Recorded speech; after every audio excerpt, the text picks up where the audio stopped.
Hi, I'm Sarah McCrum, Hi, I'm David Router. and we're going to be talking today about what it means to be highly sensitive. But this is the very first recording that David and I have made together for YouTube. So before we get to our topic, we're going to introduce ourselves for people who haven't met us before. So, David, would you like to tell us a little bit about who you are, how you got to where you are, and why you're here talking about being highly sensitive? Thanks, Sarah. Well, for some, there's a lot of people who know who I am, but there's a heck of a lot of people who don't. So basically, I've been highly sensitive all my life, and I'd say not just highly sensitive. Sometimes I've been rather oversensitive, and I also found because I have been this way since I was a child, and as a child, I probably did a few things a little bit differently in that I also was able to see energy. I was able to also channel a lot of different information as a child, stuff that was simply like a flowing prayer, as I call them. It's a bit like if someone was ill, well, I'd start rattling off a, a, a way to heal that person without them knowing. And all that time, it's very hard for highly sensitive people sometimes to feel if we fit in. We always feel very different. We feel as though we're a little bit ostracized, maybe we don't fit in. We should be hopping on a bus back to somewhere else, but maybe not Earth. And we feel pretty different. We really do. And there's a lot of information that we want to share because we feel so different. And one of the biggest things is sometimes highly sensitive people feel that they're absolutely perhaps a little bit broken sometimes. And we want to make sure that, hey, that isn't really the case. You definitely aren't broken. And that really, if anything, you're a lot more aware of a lot of things that are going on, which gives you a chance to really emphasize what is really fantastic about life. And as a child, I found this quite difficult, especially being in an all boys school, and especially when I was a child. It's not as easy as probably it is now because teachers were pretty dogmatic, and if you didn't know something, they whacked the heck out of you. And so you're almost afraid of making a mistake. Yeah. So when you're highly sensitive, that stuff sort of shuts you down a lot. And a lot of people would be aware of all the different things that shut you down. So as we progress through what we're going to talk about, we're going to talk about all the different things that shuts you down, why you haven't been able to get the information that you needed to get, or why you are more sensitive to what was actually going on around you and different people and everything else. And Can yeah, you tell us it's a not little so bit easy. more about, so you as a child, you were highly sensitive. It was pretty hard in school. Can you tell us a little bit more about the story that got you to here, where you actually help highly sensitive people all the time? Okay. So when I was in my 20s, I got to the point where I'd found because when when I was in my very early 20s, um, I was really, really highly sensitive, and I'd tell friends, "Hey, you got to ring your mum or somebody," but I'd be telling them this all different sorts of information, and when you knew that their parents were going to be crossing over soon, it took a lot of persuading people for quite a while for them to ring their parents or something because they didn't may not have known they were sick or that they were going to go to the other side. And I'm saying, look, you really got to ring them. And sometimes people hadn't been able to get that information. You know, they were right on the deathbed or something like that. But this was information I really didn't want to know. So what happened was I turned it off.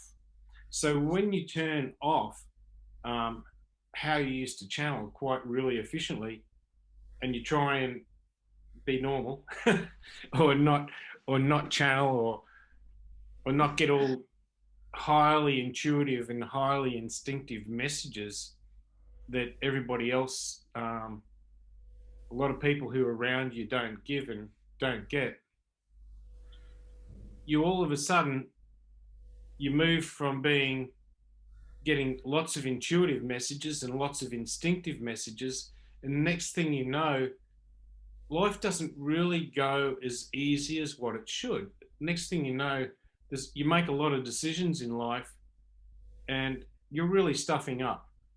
There's a lot of things that Did you they really just stuff don't up? go easy, and you make a lot of really wrong and bad decisions. And I realized basically after I'd met my first wife, I realized, hey, I'd really stuffed up here, and I'd married the wrong person. And I Oh mean, dear. it wasn't just that.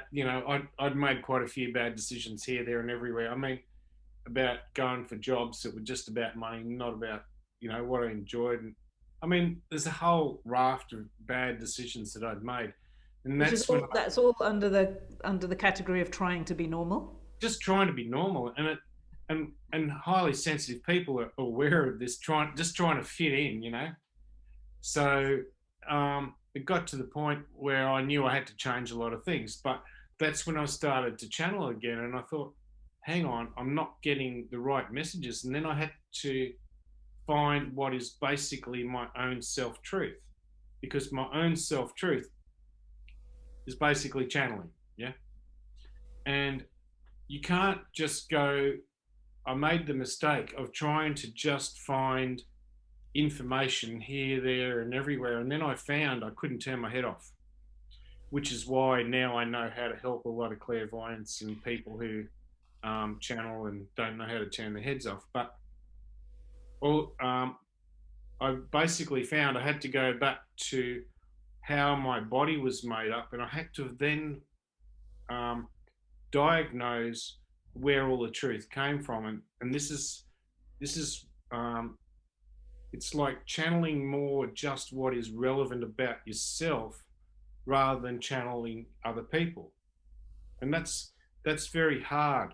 And that's basically how I found what I know now, and that's how I help everybody else. Yeah. So how But long have you been on that kind of mission to really find your own self-truth and help other people to find their self-truth? basically from my mid 20s to now, and I'm not exactly 21 anymore. So it's a long time. More than And 30 then years, shall we say? yeah, well, yeah, that'd be generous. And um, so as I went through, and all of a sudden I start to find all the different things that I found on how to help myself. And then all of a sudden there was a lot of people who needed a little bit of help, and I said, "Do you mind if I have a go at trying to help you?" And they said, I got a little bit of skepticism, and then I said, because I think I know I could help you. And then all of a sudden, I was started helping a lot of highly sensitive people get through a lot of different areas, and it even goes into like some parts of depression and things like that. But I really focus just on highly sensitive people, on how to turn ourselves back on. Yeah. Because you really, really speak their language. That's what I see.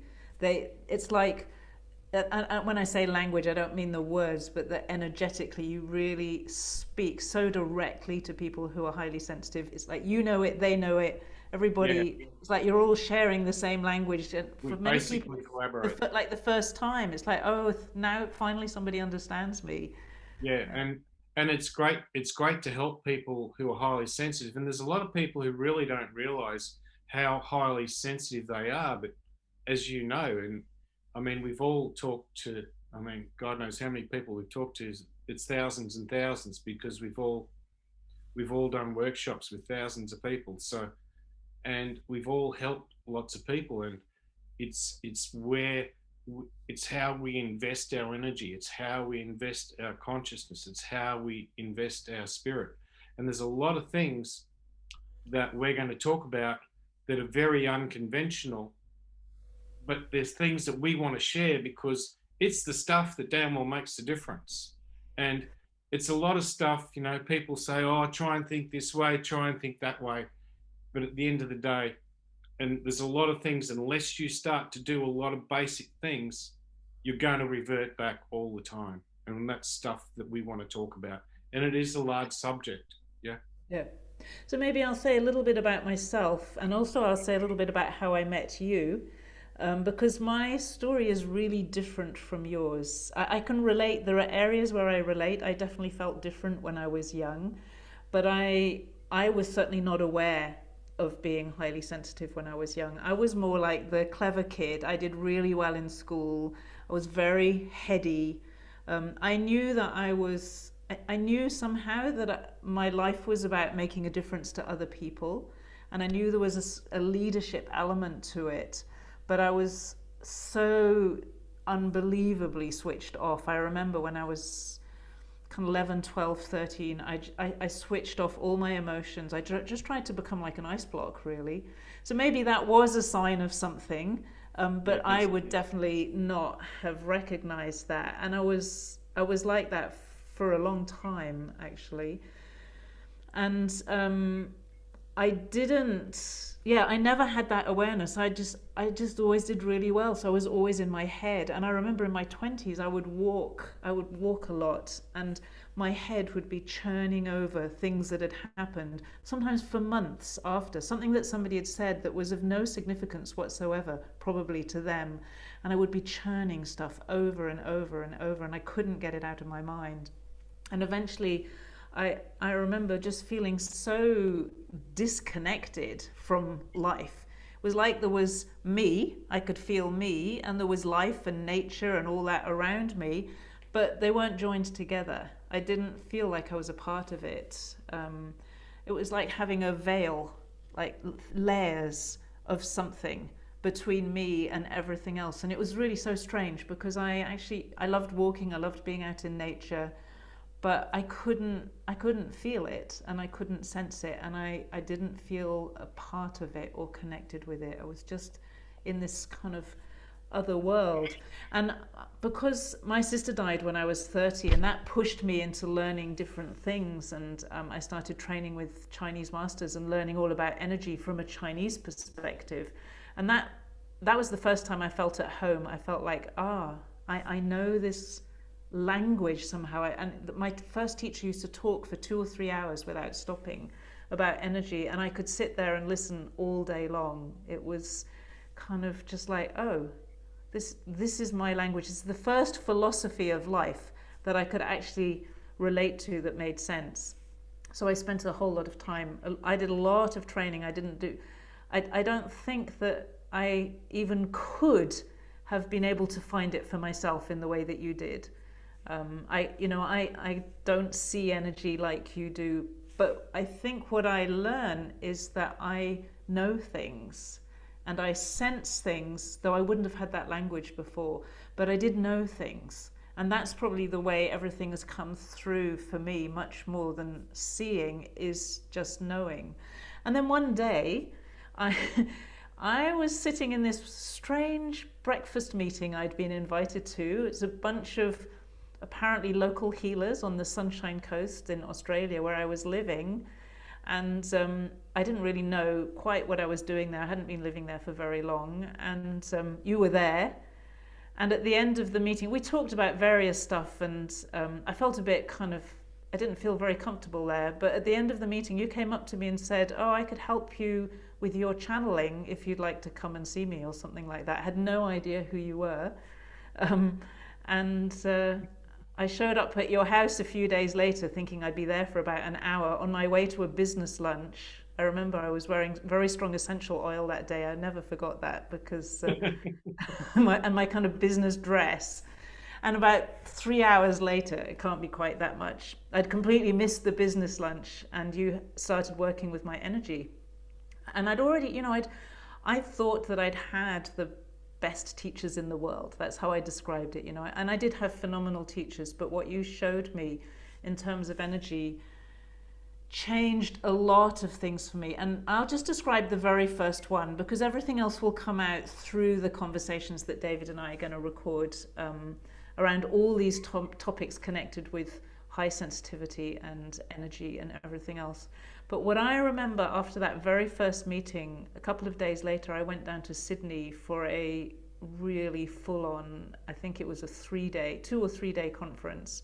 And it was one of those conferences where every hour and a half a new speaker gets up onto the stage and then starts to sell their amazing product. It was called the World Internet Summit. There was some amazing stuff there, but it was basically 2 or 3 days of non-stop hard selling. And at the end of every session, you were supposed to run to the back of the room and sign up for the $5,000 or the $7,000 package. And I sat there for the whole thing. I was on my own. I didn't know anyone else there at all. And I sat there and it was like I was in a bubble of my own. And not one of those sellers penetrated that bubble in a way where I felt like, oh my God, I've got to have this thing. I just was completely at peace in my own little bubble. I felt like I had my energy in me and everybody else's energy was where it was supposed to be. And I wasn't affected I wasn't tired at the end of it. I didn't get that kind of overwhelming feeling that I would have got before. And that's how I knew. There were two things I knew. One, that was something really special in what you were doing. One is that there was something that we both shared, which I would describe as being a really natural approach where there's no manipulation of energy, there's no trying to do things to other people. And that I'd learnt from my teachers as well. And it's like that language we both spoke. And then this somehow feeling of connecting things back together again, that was something that was new to me, so that it gave me this energetic integrity, like a wholeness in my energy that enabled me to be independent of other people. And I've continued to learn that in all the work that we've done together. And that's probably about 7 years ago now that we first met. So we've been doing stuff together ever since. And what you have taught me has made an enormous, enormous difference to me. So that's kind of like a little bit of a high sensitive history. So just on the high sensitivity, probably you were the person who told me that I was highly sensitive. I feel like I stand for all the people who don't see energy. I sense a lot now, but not always the same as other people.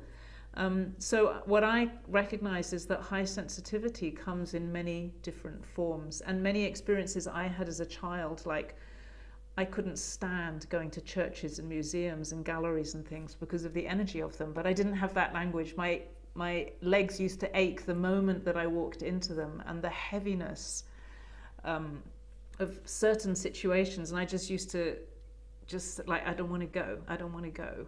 But I didn't know, I didn't have a language for what I was experiencing. You helped me to get some of that language. So there's a little bit of our history, and you were going to say something. Yeah, sensing. You said a lot about sensing, and that's the big thing about highly sensitive people. We have to differentiate a little bit between sensing, feeling, and emotions, because highly sensitive people, that's what they do. We have a lot of different languages, but Yeah.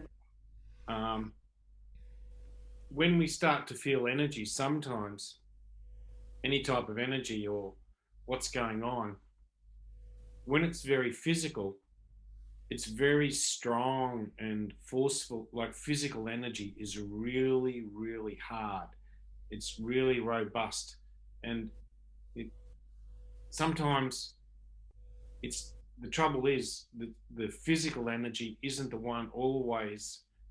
It's just one of the things that we listen to sometimes. But highly sensitive people, and this is probably the biggest thing, highly sensitive people listen totally differently because we go on different channels. So the biggest thing, and this is the real point that everyone needs to know, is that highly sensitive people, firstly and foremost, they use their spirit energy. And their spirit energy is very quiet. It's subtle, subtle energy. But it's the subtle energy that actually delivers all the different types of messages, especially for your intuition, your instinct, your consciousness. And it shows you how to find and define what is really, really important. And that's what we'll be talking about as we move through.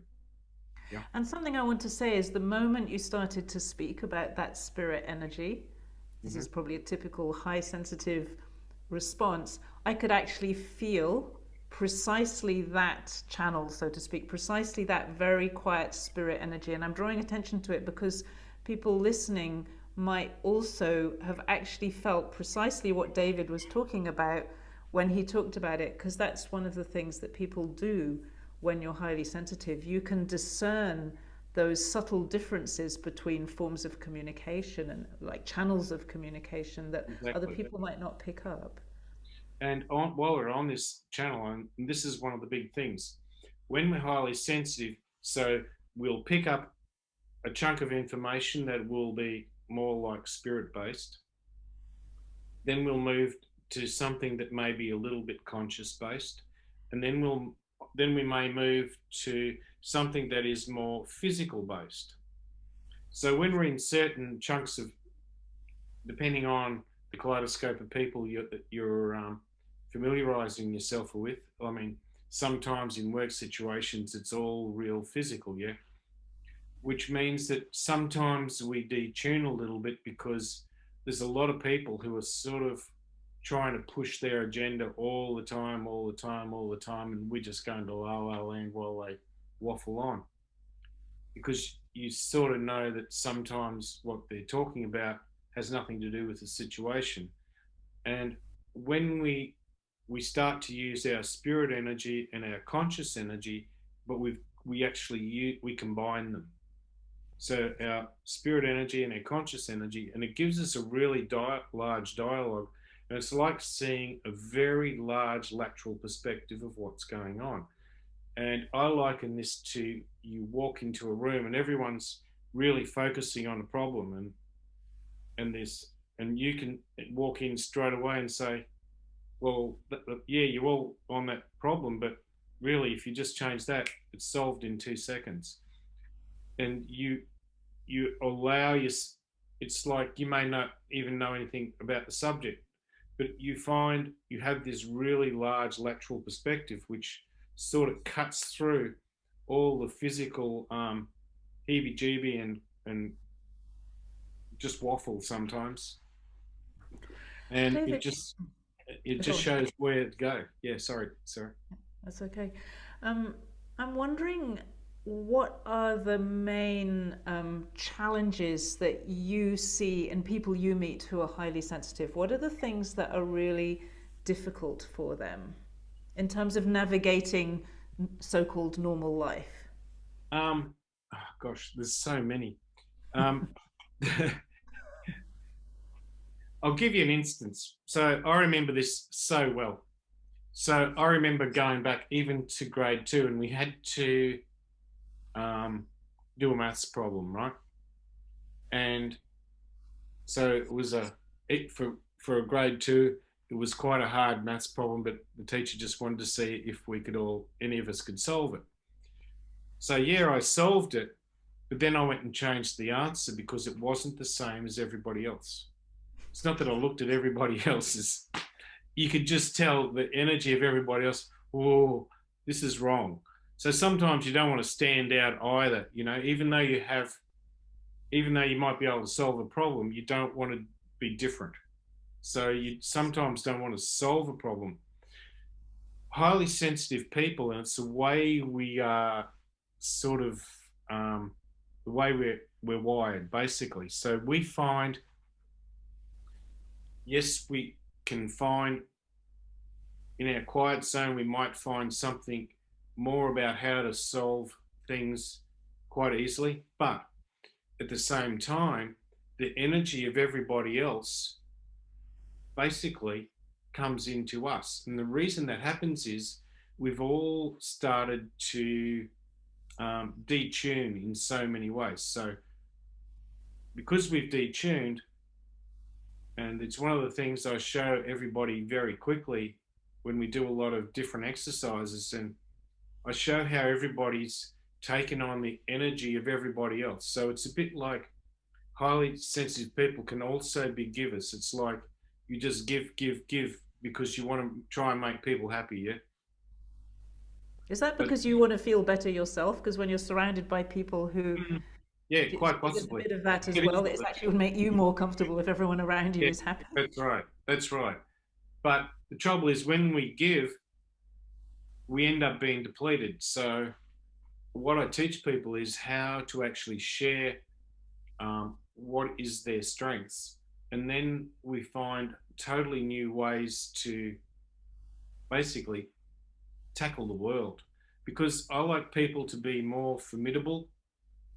I like people to be so strong, find all the different areas of their life that they may detune, but don't even recognize sometimes. Because we've all got lots of areas in life where we sort of detune, so that it's like getting an electric shock.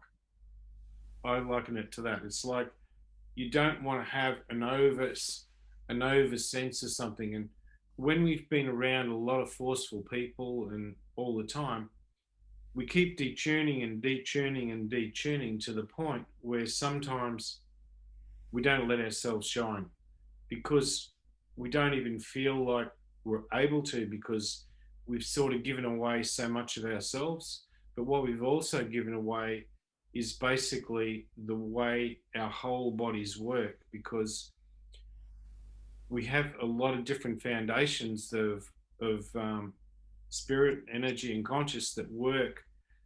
So a lot of people detune, and when they've detuned, we can't articulate what it is that we need, because what happens is our whole energy has to make a whole cycle of wide around our whole entire body. And when we've had a bit of trauma, a bit of force, um, a lot of scares, or a lot of people who try to push us around all the time, yeah, or make other people try to make sure that they're more important than what they are, whatever. And all this different trauma and stress is one of the biggest things that we have in our life, especially these days. A lot of stress will make us detune, which means that we don't see who we are quite much. And when that happens, when I look through people, they look like as if they've got a barcode all the way through their body.